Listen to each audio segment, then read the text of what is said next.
Today we are discussing about types of price elasticity of demand. దీన్నే kinds of price elasticity of demand అంటారు. Introduction. The relationship between proportionate change in demand due to the proportionate change in price is known as price elasticity of demand. Price elasticity of demand అంటే ప్రైస్లో వచ్చిన proportionate change వల్ల డిమాండ్లో ఎంత proportionate change వచ్చింది అని తెలిపేది. Price elasticity of demand అంటే ప్రైస్లో ఎంత పర్సంటేజ్ ఆఫ్ చేంజ్ వచ్చింది, దాని ఫలితంగా డిమాండ్లో ఎంత పర్సంటేజ్ చేంజ్ వచ్చింది, వాటి మధ్య ఉండే సంబంధం ఏంటి, రిలేషన్షిప్ ఏంటి, దాని గురించి చెప్పేదే type price elasticity of demand. మామూలుగా లో ఆఫ్ డిమాండ్ అనేది price the price falls demand rises and price rises demand falls అని చెప్పాలి. అంటే ప్రైస్ తగ్గితే డిమాండ్ రైజ్ అవుతుంది, ప్రైస్ రైజ్ అయితే డిమాండ్ ఫాలో అవుతుంది అని చెప్తుంది. కానీ ఇక్కడ ఎలాస్టిసిటీ అంటే చేంజ్ని మెజర్ చేస్తుంది.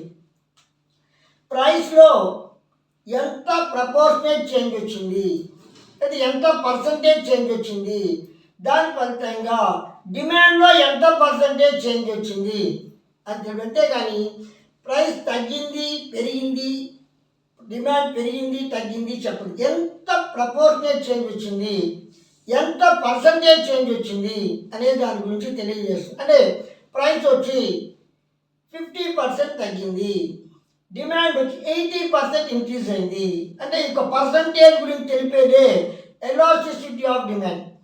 Price elasticity of demand. Price వచ్చి 50% ఫాల్ అయింది, డిమాండ్ వచ్చి 80% రైజ్ అయింది అంటే ఇక్కడ ఎంత ప్రపోర్షనేట్లో చేంజ్ వచ్చింది, ప్రైస్లో ఎంత ప్రపోర్షనేట్ చేంజ్ వచ్చింది డిమాండ్లో, అంటే పర్సంటేజ్ మనం చెప్పచ్చు. అంటే 50% ప్రైస్ ఫాల్ అయింది, డిమాండ్ వచ్చి 80% రైజ్ అయింది. లో ఆఫ్ డిమాండ్ మాత్రం వర్క్ చేస్తుంది, కానీ ఎంత చేంజ్ వచ్చిందని మెజర్ చేసేది ప్రైస్ ఎలాస్టిసిటీ ఆఫ్ డిమాండ్. దీని శామ్యుల్సన్ డెఫినిషన్ ఇచ్చాడు. Elasticity is the degree of change in demand as a result of change in price. Elasticity is the degree of change in demand as a result of change in price. ప్రైస్లో changes వచ్చిన ఫలితంగా డిమాండ్లో ఎంత డిగ్రీలో changes వచ్చింది అని చెప్పేదే elasticity.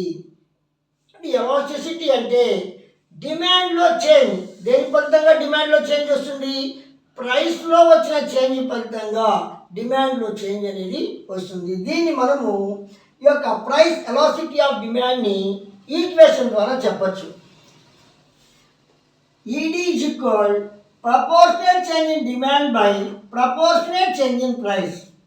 Price elasticity of demand is equal ED proportionate change in demand by proportionate change in price. దీని equation ద్వారా చెప్తారు. Delta queue by queue divided by delta P by P.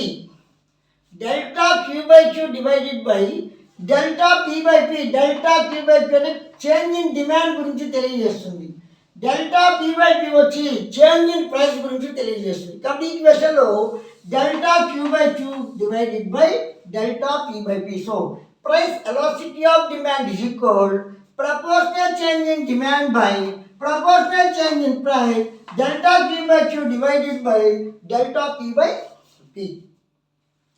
Types or kinds of the price elasticity of demand. ఈ price elasticity of demand ఎన్ని రకాలుగా divide చేశారు. There are 5 types of price elasticity of demand. They are unitary elastic demand, relatively elastic demand, relatively inelastic demand, perfectly elastic demand, perfectly inelastic demand. Price elasticity of demand ని 5 types లో divide చేశారు. Unitary elastic demand, relatively elastic demand, relatively inelastic demand, perfectly elastic demand, perfectly inelastic demand. అంటే ఈ యొక్క equation ద్వారా answer కానీ 1 వచ్చిందంటే unit elastic demand.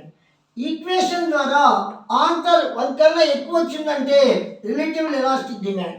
Equation ద్వారా ఆన్సర్ 1 కన్నా తక్కువ వచ్చిందంటే రిలేటివ్లీ ఇన్ఎలాస్టిక్ డిమాండ్. ఆన్సర్ కానీ ఇన్ఫినిటివ్గా వచ్చిందంటే పర్ఫెక్ట్ ఎలాస్టిక్ డిమాండ్. ఆన్సర్ 0గా వచ్చిందంటే పర్ఫెక్ట్లీ ఇన్ఎలాస్టిక్ డిమాండ్. దీని విడిగా మనము ఒక్కో దాని డయాగ్రామ్ ద్వారా మనం తెలుసుకుంటాం. Unitary elastic demand. Unit elastic demand మనకి ఆన్సర్ వచ్చి ఈక్వేషన్ ద్వారా 1 వస్తుంది. కానీ if the proportional change in demand is equal to the proportional change in price is known as unitary elastic demand. If the proportional change in demand is equal to the proportional change in price is known as unitary elastic demand. The numerical value of this demand is ED is equal to 1. Then the unitary elastic demand curve slopes rectangular hyperbola shape. Proportional change in demand, proportional change in price రెండు ఈక్వల్గా ఉంటే దాని unitary elastic demand అంటారు. దీని యొక్క numerical value ED is equal to 1. ఈ యొక్క unitary elastic demand curve వచ్చి స్లోప్స్ రెక్టాంగులర్ హైపర్బోలా షేప్ అంటే అతిపరావలయ ఆకారంలో ఉంటుందని చెప్పచ్చు. కాబట్టి నీకు delta queue by q equation proportional change in demand by proportional change in price. ఇక్కడ డిమాండ్ చేంజ్ వచ్చి 50%, ప్రైస్ చేంజ్ వచ్చి 50%. ఆన్సర్ 1 వస్తుంది. కాబట్టి యూనిటరీ ఎలాస్టిక్ డిమాండ్ కర్వ్గా చెప్పచ్చు. మనం యూనిటరీ ఎలాస్టిక్ డిమాండ్గా చెప్పవచ్చు. అంటే proportional change in demand 50%, proportional change in prices 50% ఉంటే దాని యూనిటరీ ఎలాస్టిక్ డిమాండ్ అంటాం. Proportional change in demand 50%, proportional change in price 50% ఉంటే దాని యూనిటరీ ఎలాస్టిక్ డిమాండ్ కర్వ్ అంటాం. ఇక్కడ చూడండి, ప్రైస్ ఈ డయాగ్రామ్లో పి నుంచి P1కి డిక్రీజ్ అయింది, డిమాండ్ క్యూ నుంచి Q1కి ఇంక్రీజ్ అయింది. ప్రైస్ వచ్చి పి నుంచి P1కి డిక్రీజ్ అయింది, డిమాండ్ వచ్చి క్యూ నుంచి Q1కి ఇంక్రీజ్ అయింది. ప్రైస్ చేంజ్ 50% ఉంది, డిమాండ్ చేంజ్ 50% ఉంది. కాబట్టి రెండు ఈక్వల్గా ఉన్నాయి. కాబట్టి delta Q by P is equal 50% by 50%. Answer 1 వచ్చింది. కాబట్టి దీని యొక్క న్యూమరికల్ వాల్యూ వచ్చేసి ఈడీ ఈజ్ ఈక్వల్ 1గా చెప్పచ్చు. కాబట్టి delta Q is equal delta P, delta Q1 50%, P1 50%. కాబట్టి ఆన్సర్ 1 వస్తుంది. కాబట్టి numerical value ED is equal 1. So unitary elastic demand వచ్చేసి ఆన్సర్ 1. కాబట్టి దీని యొక్క యూనిటరీ ఎలాస్టిక్ డిమాండ్ కర్వ్ వచ్చి రెక్టాంగులర్ హైపర్బోలా షేప్లో ఉంటుంది. ఇది బిట్కి ఈ unitary elastic demand curve slope వచ్చి ఈ యొక్క ఆబ్జెక్టివ్ టైప్కి చాలా important. Relatively elastic demand. The proportional change in demand is more than the proportional change in price is known as relatively elastic demand. The proportional change in demand is more than the proportional change in price is known as relatively elastic demand. అంటే relatively elastic డిమాండ్లో demand change ఎక్కువ ఉంటుంది, price change తక్కువ ఉంటుంది. అంటే demand change వచ్చి 60% ఉంటే price change 40% ఉంటుంది. Demand change 60% ఉంటే ప్రైస్ చేంజ్ 40%. అంటే Q1 demand change 60%, P1 price change 40%.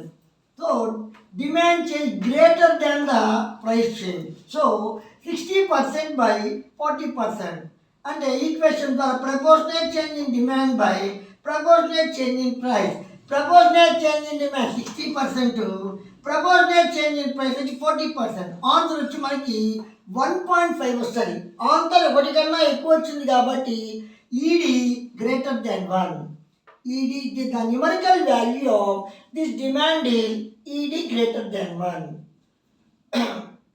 డిమాండ్లో change ఎక్కువగా ఉండి ప్రైస్ చేంజ్ తక్కువగా ఉంటే దాన్ని రిలేటివ్లీ ఎలాస్టిక్ డిమాండ్ అంటారు. ఇక్కడ డిమాండ్ చేంజ్ వచ్చి 60% ఉంటుంది, ప్రైస్ చేంజ్ 40% ఉంటుంది. కాబట్టి demand change 60%, price change 40%. Equation కానీ వేసామంటే 60%/40%. ఆన్సర్ 1.5 వస్తుంది. కాబట్టి ఆన్సర్ ఒకటికన్నా ఎక్కువ వచ్చింది. కాబట్టి the numerical value of this demand is ED greater than 1. అందుకని రిలేటివ్ ఎలాస్టిక్ డిమాండ్ స్లోప్ వచ్చి కొద్దిగా తక్కువగా ఉంటుందని చెప్పి చెప్పచ్చు అనమాట. Next under one is relatively inelastic demand. The proportional change in demand is less than the proportional change in price is known as relatively inelastic demand. The numerical value of this demand is ED less than 1. డిమాండ్లో change తక్కువగా ఉండి ప్రైస్లో change ఎక్కువగా ఉంటే దాన్ని relatively inelastic demand అంటారు. అంటే price change వచ్చి 60%, డిమాండ్ చేంజ్ 40%. అంటే డిమాండ్ చేంజ్ వచ్చి తక్కువగా ఉంది, ప్రైస్ చేంజ్ ఎక్కువగా ఉంది. కాబట్టి QQ1 40% ఉంది, PP1 వచ్చే 60% ఉంది. కాబట్టి మన ఈక్వేషన్ ద్వారా చెప్తే proportional change in demand by proportional change in price 40%/60%. Answer వచ్చి 0.66 వస్తుంది. ఆన్సర్ ఒకటికన్నా తక్కువ వచ్చింది. కాబట్టి ED less than 1. The numerical value of this demand ED less than 1. డిమాండ్లో చేంజ్ తక్కువగా ఉండి ప్రైస్లో చేంజ్ ఎక్కువగా ఉంటే దాన్ని రిలేటివ్లీ ఇన్ఎలాస్టిక్ డిమాండ్ అంటారు.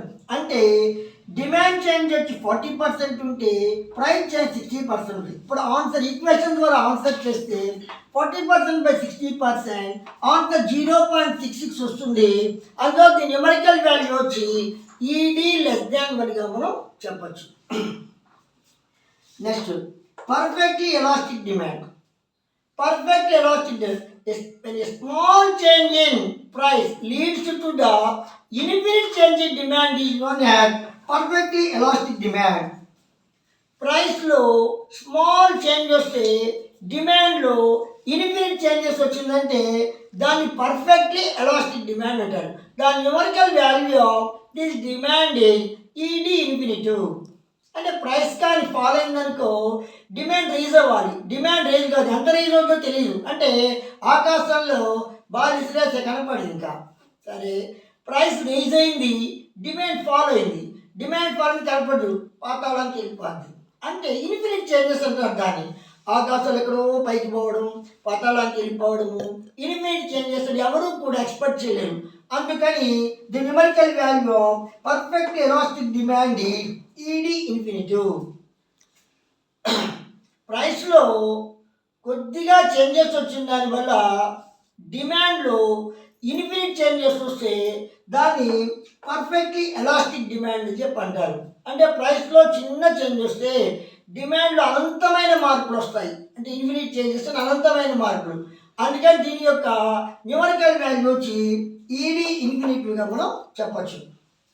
ఇక్కడ ప్రైస్ వచ్చి ఓపీ ఉంది. ప్రైస్ ఓపీ ఉన్నప్పుడు డిమాండ్ వచ్చి క్యూ నుంచి Q1కి ఇంక్రీజ్ అయింది. క్యూ నుంచి Q1కి ఇంక్రీజ్ అయింది. కాబట్టి ప్రైస్ కానీ కాన్స్టెంట్గా ఉంది. ఇక్కడ ప్రైస్ కానీ ఫాల్ అయిందనుకో డిమాండ్ వచ్చి రైజ్ అవ్వాలి.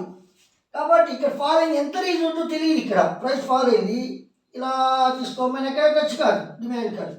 సరే ప్రైస్ రైజ్ అయింది, డిమాండ్ ఎక్కడ తీసుకోమని కూడా టచ్ కాదు. అందుకని ఇక్కడ perfectly elastic demand slope horizontal straight line to y axis, vertical straight line to y axis. దీనివల్ల perfectly elastic demand curve slope ఎలా ఉంటుందంటే OX యాక్సిస్కి హారిజాంటల్ స్ట్రైట్ లైన్లో ఉంటుంది, సమాంతరంగా ఉంటుంది. OY యాక్సిస్కి వర్టికల్ స్ట్రైట్ లైన్లో ఉంటుంది. OY యాక్సిస్కి వర్టికల్ స్ట్రైట్ లైన్లో ఉంటుంది, OX యాక్సిస్కి హారిజాంటల్ స్ట్రైట్ లైన్లో ఉంటుంది. దీన్ని మనకి బిట్స్కి ఆబ్జెక్టివ్ టైపు ఇంపార్టెంట్. ప్రైస్ వచ్చి ఇక్కడ కాన్స్టెంట్గా ఉంటుంది కాబట్టి స్లోప్ వచ్చి పర్ఫెక్ట్ ఎలాస్టిక్ డిమాండ్ కర్వ్ వచ్చేసి OX యాక్సిస్కి యాక్సిస్కి హారిజాంటల్ స్ట్రైట్ లైన్లో ఉంటుంది, ఓవై యాక్సిస్కి వర్టికల్ స్ట్రైట్ లైన్లో ఉంటుంది. ఇంకా perfectly inelastic demand. The change in price does not bring about any change in demand is known as perfectly inelastic demand. ప్రైస్లో changes వచ్చిన ఫలితంగా డిమాండ్లో ఎటువంటి చేంజెస్ రాకపోతే దాన్ని పర్ఫెక్ట్లీ ఇన్ఎలాస్టిక్ డిమాండ్ అంటారు. అంటే ప్రైస్ రైజ్ అయినా ప్రైస్ ఫాల్ అయినా డిమాండ్ ఓకే వద్ద కాన్స్టెంట్గా ఉంటుంది. ప్రైస్ పీ నుంచి P1 ఇంక్రీజ్ అయినా ప్రైస్ పీ నుంచి P2 డిక్రీజ్ అయినా డిమాండ్ మాత్రం ఇక్కడ కాన్స్టెంట్గా ఉంటుంది. కాబట్టి డిమాండ్లో ఇక్కడ చేంజ్ లేదు కాబట్టి నా numerical value of this demand ఈడి is equal 0. So the perfectly inelastic demand slopes vertical straight line to y axis, horizontal straight line to y axis. ప్రైస్లో ఎటువంటి చేంజెస్ వచ్చినా డిమాండ్లో కానీ చేంజెస్ రాకపోతే దాన్ని పర్ఫెక్ట్లీ ఇన్ఎలాస్టిక్ డిమాండ్ అంటారు. ప్రైస్ పీ నుంచి P1 increase అయినా పీ నుంచి P2 డిక్రీజ్ అయినా డిమాండ్ ఓకే వద్ద కాన్స్టెంట్గా ఉంటుంది. అందువల్ల ఈ యొక్క perfectly inelastic demand curve OX యాక్సిస్కి వర్టికల్గా ఉంటుంది, ఓవై యాక్సిస్కి హారిజాంటల్గా ఉంటుంది. బిట్స్కి ఇంపార్టెంట్, ఆబ్జెక్టివ్ టైప్లో బిట్స్కి ఇంపార్టెంట్. కాబట్టి ఈ యొక్క పర్ఫెక్ట్లీ ఇన్ఎలాస్టిక్ డిమాండ్ కర్వ్లో డిమాండ్ చేంజ్ అనేది ఉండదు. ఇది ఓఎక్స్ యాక్సిస్కి perfectly inelastic demand curve OX యాక్సిస్కి వర్టికల్గా ఉంటుంది, ఓవై యాక్సిస్కి హారిజాంటల్గా ఉంటుందని చెప్పి చెప్పచ్చు.